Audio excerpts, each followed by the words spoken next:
Dobar dan svima. Kako ste?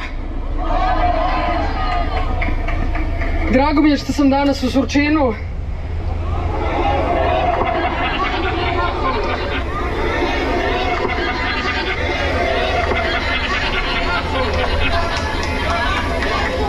U Jarkovu. Ne, izvinjenje, dobro.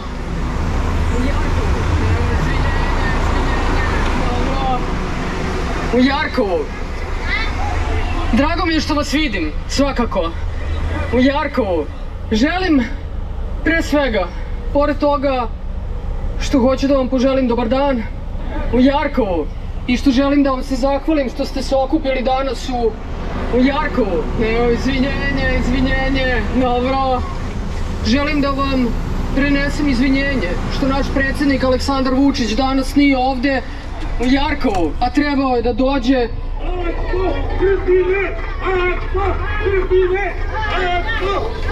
Nije lako.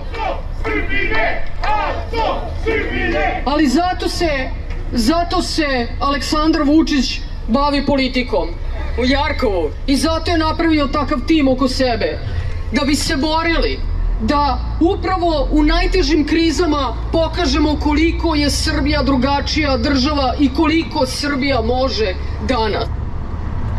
Muka, braćo, sestre, drugarice i drugovi. Nećemo da pričamo o politici danas. Dosta smo pričali svih ovih 30-40 godina koliko se poznamo i znamo. Nećemo, muka više od politike. Idemo da uzmemo papire pa da nastavimo dalje. Danas ćemo da pričamo o ovom poslu. Trudit ću se da ne pričamo o politici. Idem da uzmem papire. Idemo put Surčina. Sad smo u Jarkovu ili Jakovo, kako beš? Jako. Sad smo u Jakovu. Idemo da nasipamo pesak u Surčin za Expo i za nacionalni stadion. Vidimo se kasnije, čao. To je to, uzeo sam papire. Idemo ka Surčinu, kao što kažem.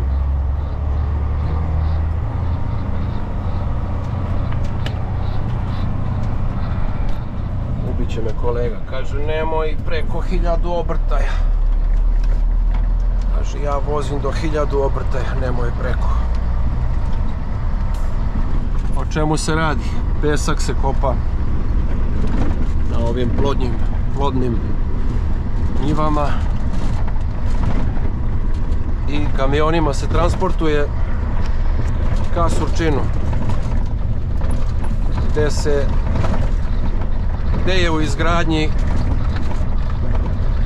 nacionalni stadion i Expo, sajamski prostor koji će 2027. okupiti izlagače tokom cele godine. Šta će biti posle? Pa posle će da zvrvi prazan s vremena na vreme. Pretpostavljam će biti neke izložbe, neki sajmovi, dok se sajam koji poznajete u Beogradu ruši. Ostaće valjda jedna hala. Ne znam, meni se to ne sviđa, ali nisam upućen detaljno u plan i projekat, što finansijski, što građevinski. Znam samo da najmanje ima naše radne snage, otprilike, i naših investicija. Znači, to je nešto što ja znam, da su investitori stranci, odnosno da se projekat finansira iz kredita. Pod kojim, kakvim uslovima, ne znam, ne zalazim u to. I stadion i Expo.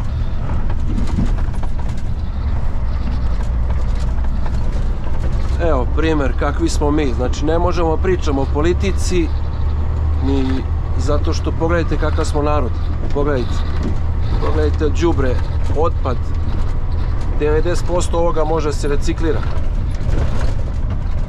Mislim da za to nije kriv ni, ne znam, Tito, ajmo od Tita, pa ko je bio posle Tita, koga bolije, Kita, svi živi su bili. Niko nikome nije valjao. A ne gledate sebe, evo gledam neke moje kolege. Piju piće, da li su to limenke, da li je to plastika. Otvore prozor i krknu kroz prozor. Jel za to kriv Vučić? Jel za to kriv DOS, žuti kako ih zovu, Đinđić, pokojni, Koštunica? Ko je kriv za to? Mislim, s jedne strane su oni krivi jer nam nisu obezbedili, nisu nas vaspitali i nisu nas kaznili i nisu nam obezbedili gde mi da odlažemo otpad. Mislim, neko će reći šta si zapeo za otpad. Zapeo sam zato što mene to zanima, bavio sam se s tim i dan danas se bavim. Ubit će me kolega, vidi ovo. A evo kolega, peta ti krči. Zapričao sam se, pa kukuruzište. Gdje smo stali oko otpada, tako? Proverim ja da li se ovo snima se sve. Vidjeli ste gdje se baca otpad i u mom gradu i ovdje. To mora nekako se reši. Kako ima načina, treba o tome diskutovati. Evo, ovo je sad strašno, od ove prašine ne vidiš ništa gdje ideš. Juče dvoje za malo da se sudare.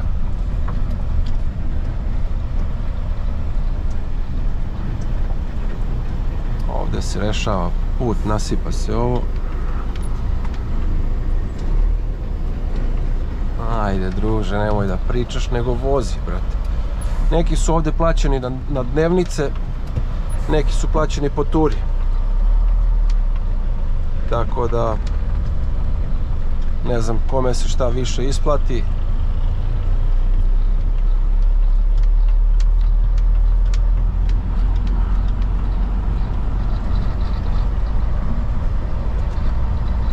Evo vidite ovog lika.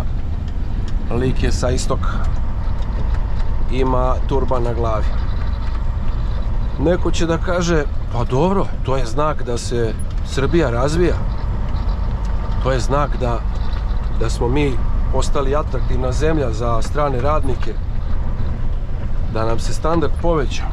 Pa ne bi se baš složio sa tim, zato što naši radnici odlaze u inostranstvo što da voze, što da rade po gradilištima u Kataru, u Dubaju, u Rusiji.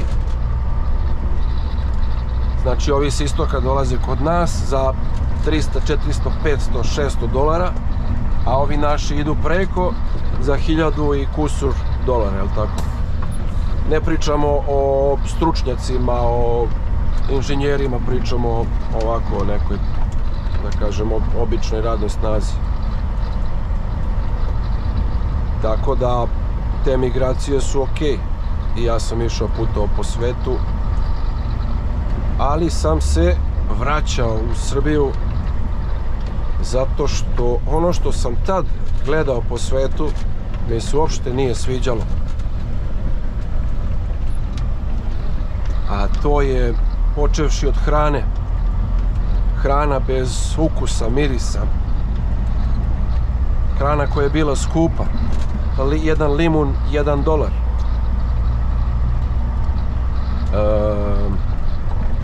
Ljudi kakvi su postali u tom nekom surovom kapitalizmu, kako god da ga nazovem.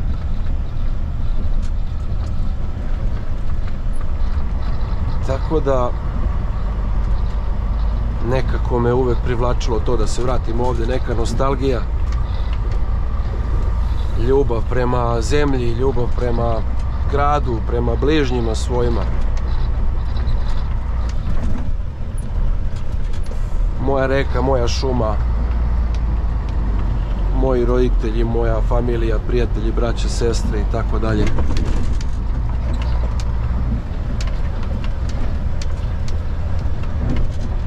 Tad smo koliko toliko bili normalniji nego što smo sad. Ovo sada što se dešava, ovo je, ljudi moji, katastrofa. Opet neke podele u društvu, opet su jedni za ove, drugi za one. Jedni su se špricali protiv te korone, šta god da je to izmišljena stvar. Drugi se nisu špricali. Znači, neke se podele tu dešavaju. Tako da ovo uopšte što se dešava meni ne miriše na dobro. Trenutno je u pitanju velika prašina se diže oko ovog litijuma. Hoće ga kopati, neće ga kopati, ko će ga kopati, kad će ga kopati, da li će ga kopati. Mislim, svaki 7 godina kad pogledam u mom životu neko, da izvinete, sranje. Upravo prelazimo autoput Miloš Veliki. U stvari obilaznicu oko Beograda. I gledamo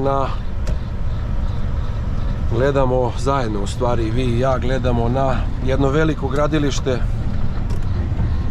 gdje će se graditi nacionalni stadion i Expo Beograd. Ovo je novobeogradska strana, Surčin. Tamo je Beograd, vidite Avalu, stari Beograd. I Avala, ovdje su bile plodne njive, više ih nema.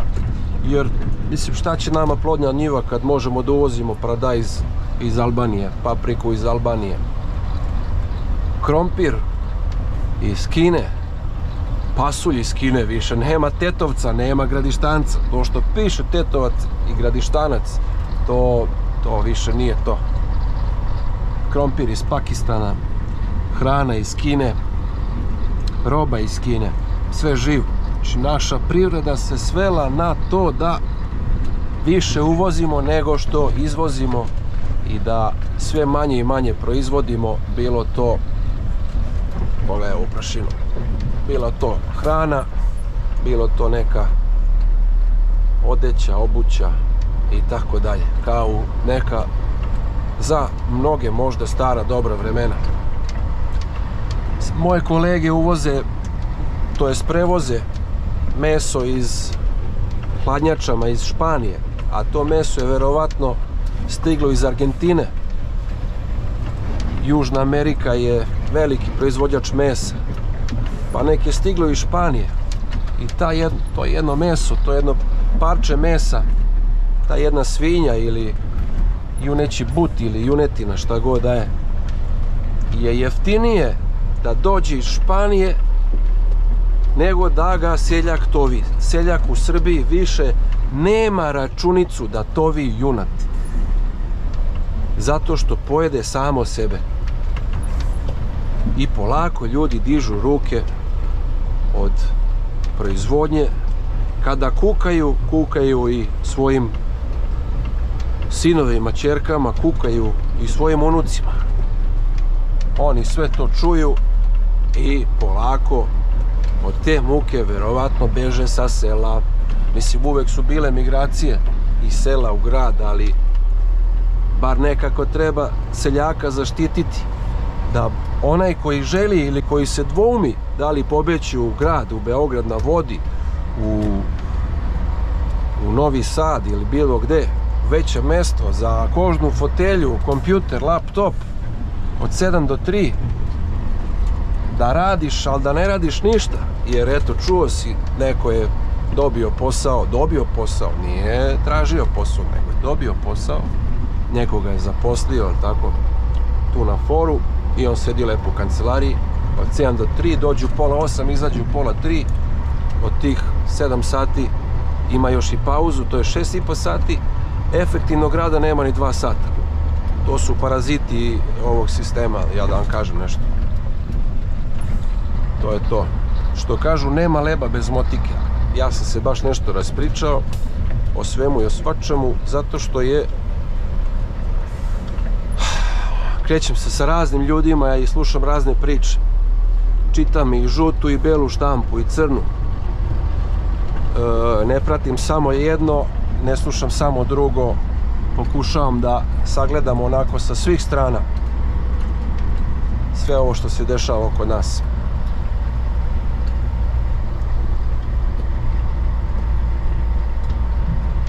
Kaže, gradi se, pravi se. Pa okej, druže, evo ja sad tebi da izvadim 200.000 evra i da ti dam i ti kao, wow, pravi. Čekaj, jesi ti zaradio tih 200.000 evra ili sam ti ja dao 200.000 evra da ti nešto praviš?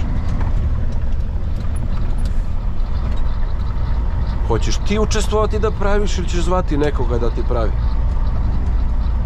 A ne mora da vratiš 200.000 evra, nego vraćaš 300.000 evra.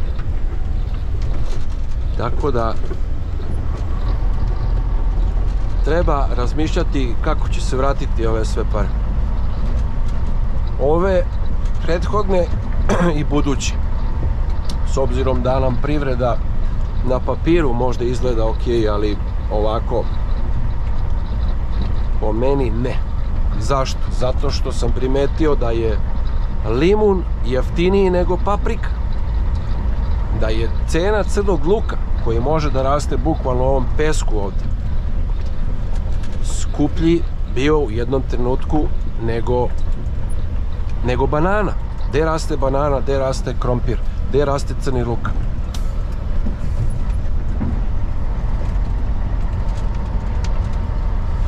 Nešto se dešava. Cene mesa i prehrambenih proizvoda generalno su otišle u nebesa. A cena kineske brusilice koju možete kupiti u Lidlu, kineskog alata i ostalog je čak pojeftinila. Jer nešto sam kupovao i sad se to ponovo pojavljuje na akcijama u Lidlovom katalogu. Ja vidim da je to jeftinije. Čekaj, kako je trimer jeftiniji, a luk duplo skuplji. Krompir, luk, meso, čvarci, sačuvaj Bože.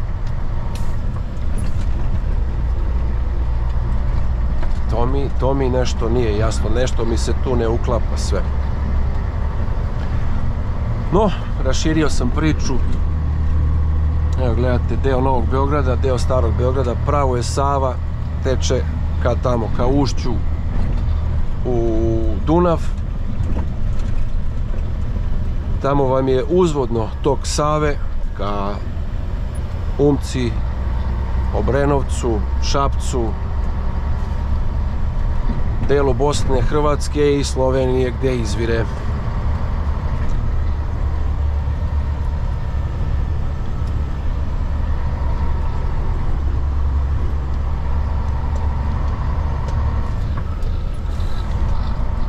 Jedno veliko gradilište, ko što vidite, nasipa se sa ogromnim količinama kamena iz kamenoloma i peska iz okolnih peskana, peskara, kako god.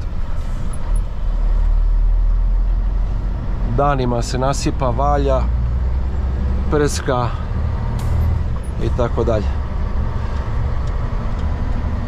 Što se tiče posla ovog, vidite kakav je posao, je takav da je prašnjav, prljav, u smislu prljavije nego špedicija svakako. Ako vi sednete u kamion u Beogradu ili u Kosjeriću, Hladnjaču, nebitno odakle krećete i vozite do Španije, vi se praktično ne isprljate. Možete da se usmrdite ako se ne kupate ili nemate gdje da se okupate, ali ruke do Španije ne isprljate. Ovdje vidite ovu prašinu, ulazi u kamion, ulazi u pluća, ulazi u sve. S vremena na vreme prođu ovdje, isprskaju ovo s kamionima, cisternama, ali veliki je intenzitet saobraćaja, tako da ne može, i velike su vrućine, ne može sve da se isprska. U principu u ovom poslu vam mozak ne treba, jedino ako se zamislite kao ja pa neki dan pa nisam otišao na vagu da se izmerim, pa sam napravio jednu turu bez merenja, nisam mogao ovdje da istovarim zato što nisam imao papire kod sebe. Inače, u odnosu na špediciju ili neki rad u domaćem saobraćaju, posao je bolji. Ne zovete niko, to ćete gledati prethodnim mojim firmama.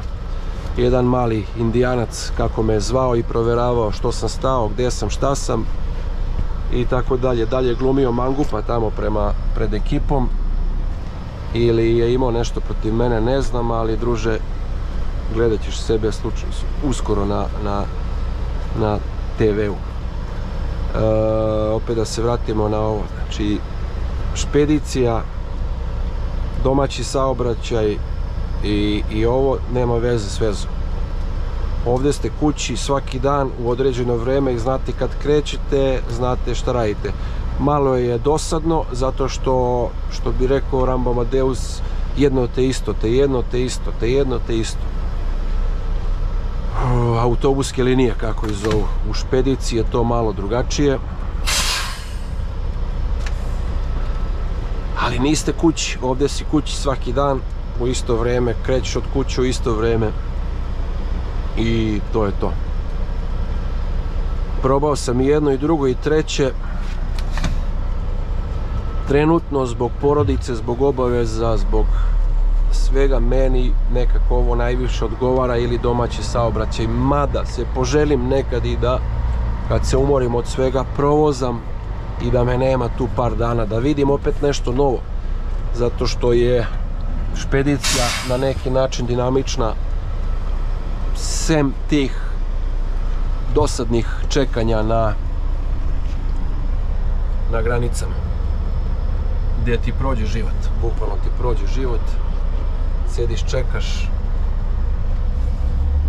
u koloni i to će biti sve dok ne uđemo u Europsku uniju. Po moje procjeni mi u Europsku uniju nećemo ući nikad, samim tim se ni te granice između Europske unije i nas neće osloboditi u smislu da bude slobodan prolaz kao u drugim državama. Čak nikako da izbacim taj video, granice između Rumunije i Mađarske ili kontra granice između Mađarske i Rumunije, jako su od 2007. godine članice Evropske unije, nisu u Schengenu i tu se stvaraju strašne kolonije. Najviše ispaštaju moje kolege koje tu provode dobar deo vremena koje opet provode na turama za inostranstvo. Neko kaže to su pare, idi, radi, zaradi. Po meni to nisu pare, zato što opet je manje plaćeno nego sličan posao u Evropskoj uniji. Recimo da odete da vozite kamion ili autobus, ajmo da kažemo kamion u Nemačkoj, vi ćete biti više plaćeni nego što ste plaćeni ovdje. A cene transporta su praktično iste. Tako da naši odlaze preko, više su plaćeni. Naši, evo vidite ovaj dečko što ovo potpisuje, on vam je iz inostranstva. Onaj tamo što vozi onaj bager, on vam je, šta je ovo, Caterpillar, ne znam kako se zove od Njesra, on vam je isto iz inostranstva. Tako da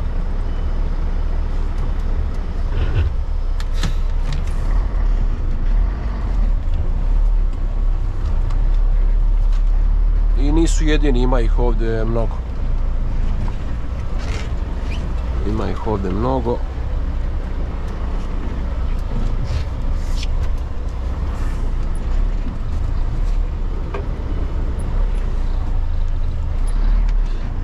Mnogo je opasno ovdje, u kom smislu? Diže se prašina, ovi što su plaćeni na ture jurcaju,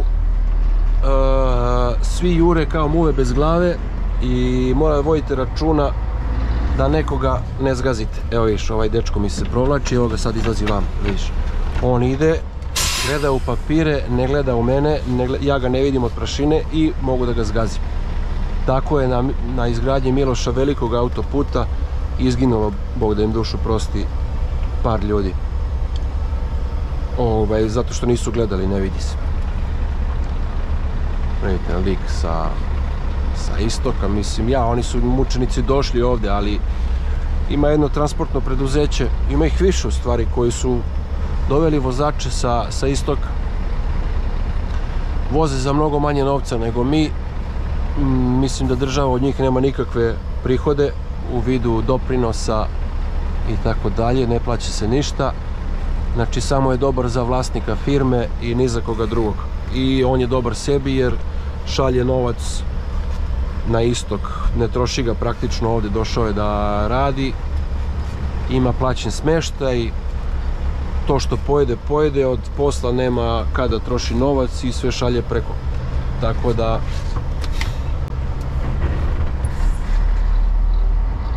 da ću ja voziti kamion još koliko ja vidim dok mi traju licence.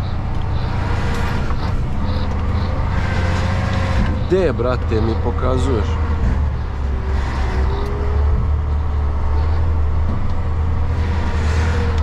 Vozit ću dok mi traju ove licence i ne pada mi na pamet više da vozim, jer bezobrazni su sa cenama obuke. Pola Srbije dalje vozi bez licence, mi koji smo je platili, mi smo ispali majmuni, iskreno da vam kažem, zato što, mislim, ovaj vozi bez licence, nije platio, ne ide na časove, ništa, ti si je platio ili si je stekao, plaćaš godišnje 100 evra, gubiš jedan dan dnevnice da bi ti pričao neko nešto što već znaš, kako se vozi kamion, kad se prave pauze i tako dalje, mislim, i to je to. I nema više ni toliko časova koliko ti možeš za 10, 15, 20 godina, sve će ti se vrteti u krug, mislim. To je to. A ovi ću dovlačiti ove sa istoka i onda što bi ja vozio, što bi se ja maltretirao. Cene rada neće rasti, zato što će biti ovi koji će raditi za manje pare. A to što vas lože da je prosječna plata 100.000, to mogu da lože babe i dede tamo neke na ulici, na TV-u. U stvari mene ne može da loži zato što znam kako se kreću plate i možda je 100.000 kad se sabere od Jorgovanke i od Tabakovića plata, možda je onda 100.000. Gdje si, prijatelju? Kamera. YouTube, vozi Miško. I will show you later my channel, okay?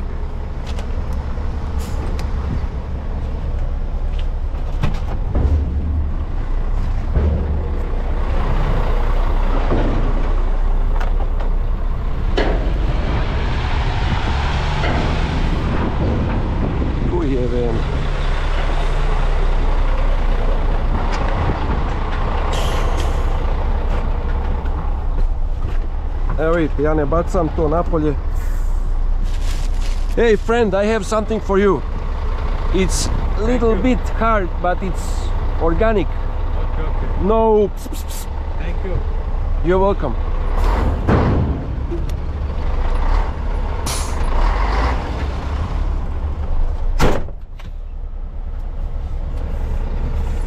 See you later, bye.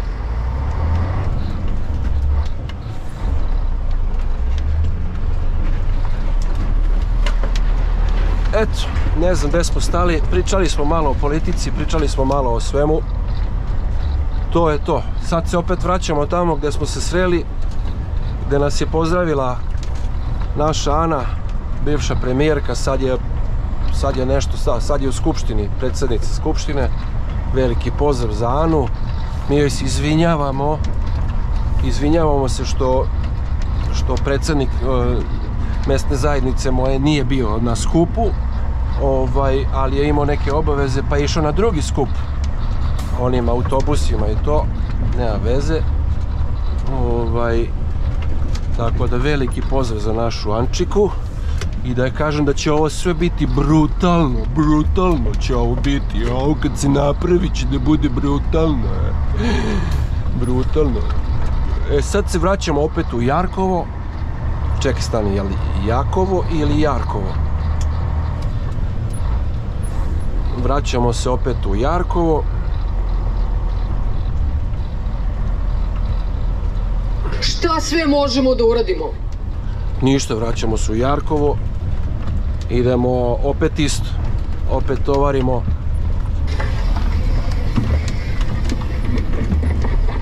Tovarimo pesak. Dobar dan svima. Ćao Anči, zdravo. Kako ste? Odlično smo.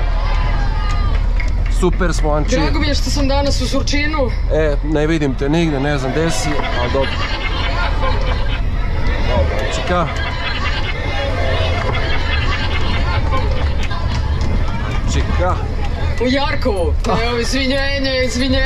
Izvinjonjo. U Jarkovu. Evo, izvinjenje. Dobro. U Jarkovu. Drago mi je što vas vidim, svakako. Nema veze. U Jarkovu. Želim, pre svega, pored toga što hoću da vam poželim dobar dan, u Jarkovu. I što želim da vam se zahvalim što ste se okupili danas u Jarkovu. Evo, izvinjenje, dobro. Želim da vam... Evo ga ovaj što posipa vodu, vidite. Što naš predsjednik Aleksandar Vučić danas nije ovdje u Jarkovu, a trebao je da dođe. I sad se prašina ne diže, to je to. Nije lako, ni ja kažem, Ana. Viš kako ona sve zna. Ali zato se Aleksandar Vučić bavi politikom u Jarkovu. I zato je napravio takav tim oko sebe. Sjajan da bi se borili da upravo u najtežim krizama pokažemo koliko je Srbija drugačija država i koliko Srbija može danas. Šta sve možemo da uradimo? Evo, to je to. Ništa, idemo isto. Sve isto. Vraćam se nazad. Tovarim dok ne dođe vreme za pauzu. Onda pravimo pauzu ili pola sata, ili 15 minuta, ili 45 minuta, zavisi šta nam sleduje. Prvih 6 sati arbajta potrebno da napravite pauzu od 45 minuta. O trakama znate, ovaj se vozi na trake, malo je stariji, neki se voze na kartice, to su sve kolege pričale o tome, nemam šta da vam pričam više. Do tad možda mogu još jedan krug da vas provozam u ovom kontrasmeru. Evo vidite, mislim da je ovo stadion, čini mi se da je ovo stadion. Mi sad gomilamo tamo pesak koji će se koristiti, evo ovdje šljunci, šljunak različite, kamen u stvari različite granulacije iz kamenoloma. Prvo ide kamen pa ide pesak, nasipa se, ovaj se ovdje puni vodom da bi prosipao ovo sve. I to je to, nismo u javnom saobraćaju, nego idemo ovim njivicama, putićima.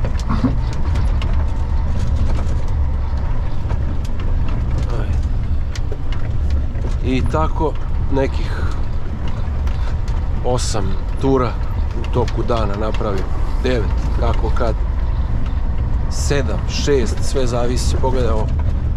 Sad najbolje bi bilo da napravite malo razmak između njega, jer ja ne vidim ništa. Ako ja vidim, vidite i vi, bukvalno to je strašno. Vidite kroz prozor.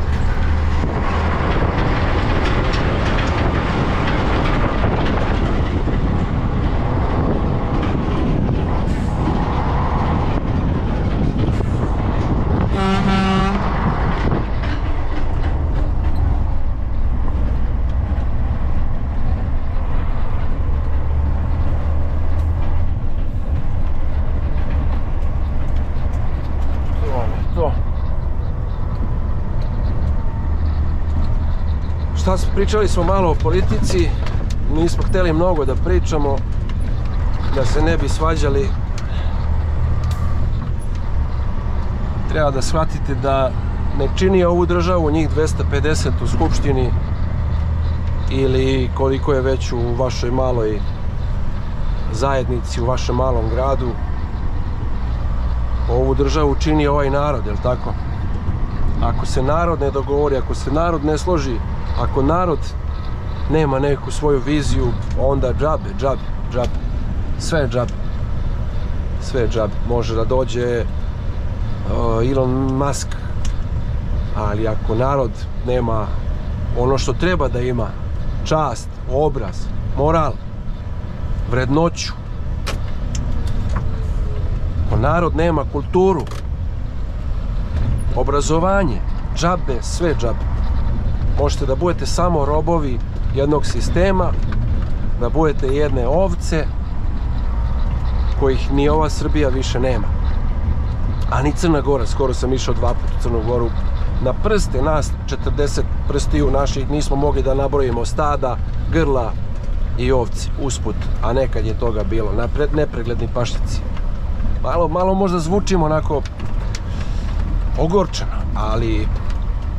ali šta da vam kažem, vidjet ćete. Kako i ne bi zvučao kad ljudi znaju ko je Desingarica, ne znaju ko je Desanka Maksimović, kako god. Slušaju se ti degenerici, pa pre neki dan na Vašar na Ubu. Ub je jedno malo mesto između Obrenovca i Valjeva, ajde da kažem. Tu u nekom bermudskom trouglu, Ub, Šabac, Valjevo. Gde na nekom malom vašaru pesma, deca čekaju da dođu na red, da se vrte na ringišpil. Ide pesma od one Karleuše, Jelene Karleuše. Da li si probao sok od moje pičke? Ljudi, da li si probao sok od moje pičke? Ja ženu onako udarim, ne gledam Pink, ne gledam Zadrugu, ne slušam tu debilsku muziku, te debile koji pljuju u publici usta, koji gađaju publiku, koji čupaju obrve, koji su onako, ne znam ni ja, za mene dno dna. Ja bi to zabranio sve. Znači sve bi zabranio to. Idi druže pevaj na Kosovo, idi pevaj u Albaniju, idi pevaj u Crnu Goru, ne možeš ovdje pevaš. Ne možeš, znači to online što ima, to što te vide klinci, deca gledaju, ljudi moji, deca gledaju. Preko TikTokova, Instagrama, Facebookova i YouTubeova gledaju te debile. Sve debilske pesme znaju, a ne znaju one prave pesme koje treba da znaju. Nijedan domaći film nisu gledali, nijednu domaću seriju. Ne čitaju ni knjige više tokom raspusta. Jer eto, neka, zaposlit ćemo ga mi.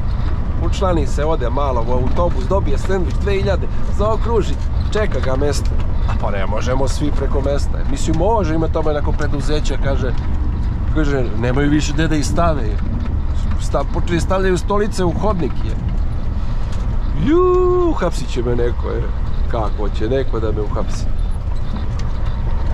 Ali da me vodi na more, kaže, Miško, zaslužio si. Ideš na more.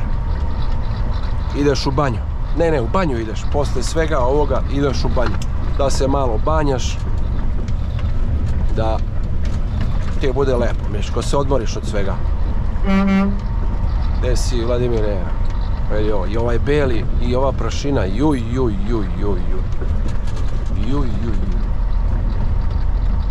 Haj kad vam već snimam sve, da vam snimam i do kraja. Da vidim da li snimam ovdje. Snima još. Malo mi se frizura zeznula zato što držim ovu kameru na glavi. Znači ne snimam rukama, telefonom i tako dalje. Ruke su mi slobodne jer me na nekim klipovima neki prozivaju. Razne komentare dobijam na nekim od videa na Instagramu. To je kad čitaš one komentare, dođi ti da se ispovraćaš. Nekad bi stvarno ukinuo komentar, jer onda tek shvatiš kakvi smo mi idioti. čast izuzecima, čast izuzecima. Ali mislim da je došlo ono što kaže Andrić. Došlo neko vreme kada pametan začuti i fukara se obogati. Budala progovori. Sad ja ispadam u toj priči budala, jel tako? Op, ne vidim ništa. Ja sam progovorio, pametni su začutali, fukare se obogatile strašno. Ili glume bogate, ali znam da nisu. Neki glume, a neki su se stvarno obogatili jako. Neka ih. Ako je poštenim radom, neka ih. Ali znamo da većina nije. Ne mogu da izmisle zakon o javnim nabavkama, odnosno tenderima, znači da bi sprečili nameštanje na tenderima i samim tim pumpanje cena i otimanje novca. Ali dobro, progovori budale, tako? Ovom mom kolegi mi bilo pametno da upali svetlo. Pali svetla, brate. Bolje se vidi kad se upale svetla po ovoj prašinčini. I ovaj bi mogao da upali svetla. Evo vidite opet ono, da vam snim. Jel Brnabićka za ovo?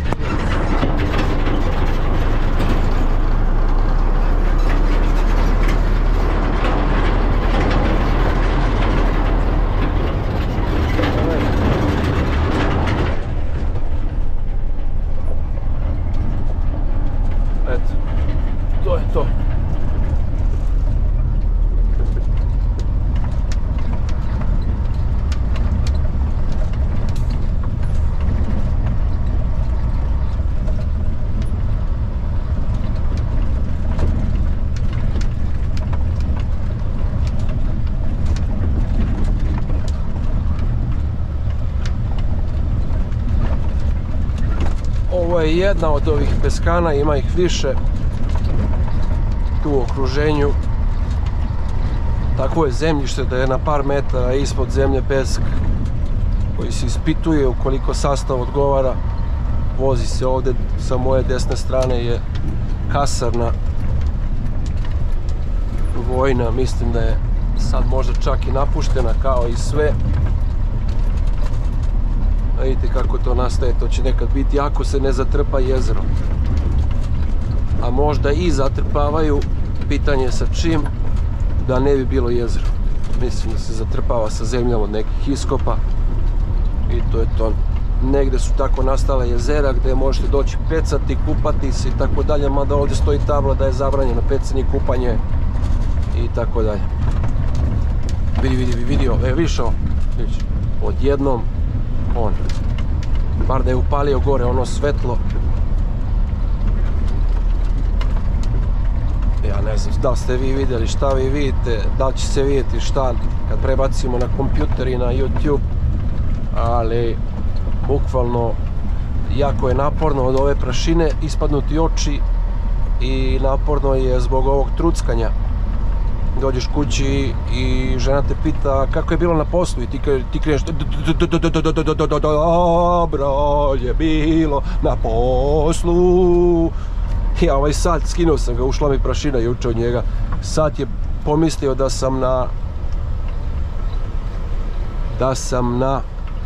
da vozim biciklu.